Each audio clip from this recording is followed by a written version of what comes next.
വിശപ്പ് പൊക്കിൾ കൊടിയിലൂടെ കിടച്ചൊരു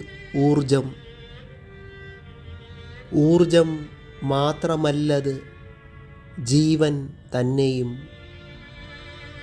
പല ഉദരങ്ങളിൽ ജനിച്ചുവെന്നാലും ഈശ്വര കടാക്ഷത്താൽ പിറക്കുന്നു കുഞ്ഞുങ്ങൾ. ആദ്യമായി കരഞ്ഞ് അമ്മിഞ്ഞപ്പാൽ നുകരണമാദ്യമേ.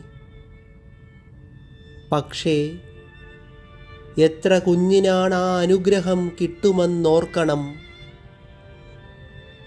പ്രസവാനന്തരം അമ്മ മരിച്ച കുഞ്ഞുങ്ങൾ പല പല കാരണങ്ങളായി അനാഥമായി അലയും ബാല്യങ്ങൾ. അമ്മിഞ്ഞപ്പാലു തന്നെ നുകരാത്ത പിഞ്ചു പൈതങ്ങൾ, ദാരിദ്ര്യത്തിനു നടുവിൽ ജനിച്ച് വീണ ചില ജീവനുകൾ, ഭിക്ഷാടനക്കൂട്ടത്തിനിടയിൽ ജനിക്കും പാവാത്മാക്കൾ. എന്തു പിഴച്ചു ഈശ്വര ഈ കുഞ്ഞുങ്ങൾ ഇങ്ങനെ നരകിക്കാൻ? കരളലിയിക്കും വിശപ്പിൻ കരച്ചിലിലും അതു കേട്ടുകൊടുക്കുവാൻ ഒന്നുമില്ലാതെ നിൽക്കും ചില അമ്മമാർ. വിശന്ന വയറിനറിയില്ലല്ലോ പാവങ്ങളിൻ നിസ്സഹായത.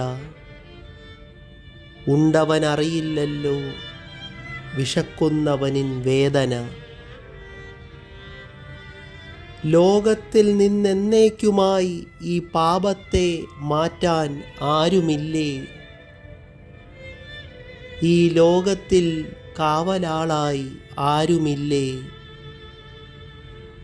പ്രകൃതിയും ഈശ്വരനും തന്ന സൗഭാഗ്യങ്ങളേവർക്കും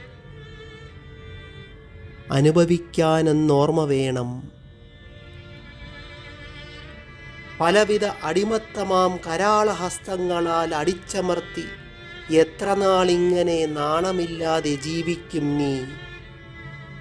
നിൻ സോദരങ്ങൾ വിശന്നു വലയുമ്പോൾ എങ്ങനെ തോന്നുന്നു നിനക്കുറങ്ങുവാൻ തോഴരേ? മാറ്റങ്ങളെന്നത് നിന്നിലൂടെയാണെന്നതൊരിക്കലും മറക്കാതെ ഓർക്കുക നീ.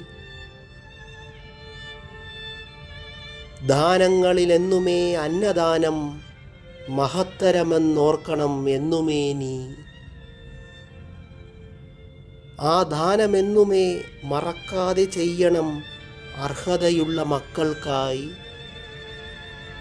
ആ ഉള്ളങ്ങൾ നിങ്ങളെ അനുഗ്രഹിക്കുമെന്നുമേ ആ ഉള്ളങ്ങൾ നിങ്ങൾക്കായി പ്രാർത്ഥിക്കുമെന്നുമേ. കൈത്താങ്ങു നൽകി ആ പാവങ്ങളെ നേർവഴി കാട്ടിക്കൊടുക്കേണം നീ. വിശപ്പിനാൽ തലചുറ്റി വീഴുമാ പൈതലെ കാണാതെ പോകരുതേ എൻ കൂടപ്പിറപ്പേ നീ. ജീവിതമാർഗമൊന്നു കാണിച്ചു കൊടുക്കുന്ന വേളയിൽ ആ പാവങ്ങളും തൻ പുതുജീവിതത്തിലെത്തുമെന്നോർക്കേണം നീ. ഒരു പിടി അരിയുമായി അരവയർ നിറയ്ക്കുവാൻ കുടുംബത്തിനകത്ത് ഒരുപാട് പേർ കാത്തിരിക്കും. ആ കുടുംബത്തെ രക്ഷിക്കാൻ നിൻ കരുതലും കൂടെ ഉണ്ടാകണമെന്നോർമ്മ വേണം. വിശപ്പെന്ന കഷ്ടമത് അനുഭവിക്കുന്നവനു മാത്രമേ മനസ്സിലാവുകയുള്ളൂ എന്നോർക്കുക. ആ കൊടുമയാം പട്ടിണിയെ ഈ ലോകത്തു നിന്നകറ്റേണ്ട ചുമതലയാണ് നിനക്കെന്നോർമ്മ വേണം. നിൻ കൂട്ടായ്മകളെല്ലാമേ ആ സത്കർമ്മത്തിനായി പ്രവർത്തിക്കുക എപ്പോഴുമേ. പട്ടിണി, കഷ്ടത, ഭിക്ഷാടനം തന്നെയും ഈ ലോകത്തു നിന്ന് എന്നുമേ നീക്കുക നീ. വിശപ്പ്